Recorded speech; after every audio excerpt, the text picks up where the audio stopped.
ရောင်းလို့လည်းရတယ်တနေတွေပါလိုက်ဝယ်သေးတယ်တဲ့နော်နောက်ပြီးရှေးအောင်ပြည်စည်းဆိုလို့ရှိရင်ရှေးအောင်ပြည်စည်းတွေရောကျွန်တော်ဒီလိုပတ်စံနေပတ်စံ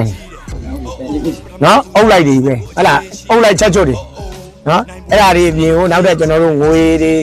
ဘာညာတာရကာတွေအကုန်ရှေးအောင်နဲ့ပတ်သက်တဲ့ပစ္စည်းအကုန်လုံးနော်နောက်ပြီးတော့ရှေးအောင်ပတ်စံတွေအကုန်လုံးကိုကျွန်တော်အခုပြထားတဲ့အကောင့်မှာသွားပြီးတော့ဝယ်လို့ရတယ်လို့ရောင်းလို့လည်းရမသိရရှင်းလဲသွားပြီးတော့မေးလို့ရနော်အဲ့ဒီအကောင့်မှာပဲအဲ့မှာဖုန်းနံပါတ်တွေရှိလိမ့်မယ်အဲ့ဒါကိုလမ်းပြီးဆက်သွယ်လိုက်ပါ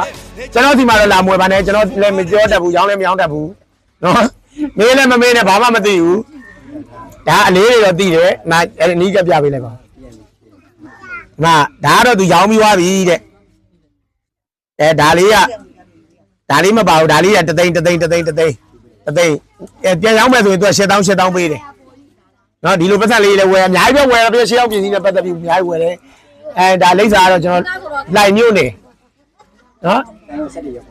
လိုက်မြို့နေအမှတ်7ရက်ကွက်ဘောလုံးကွင်းရှိ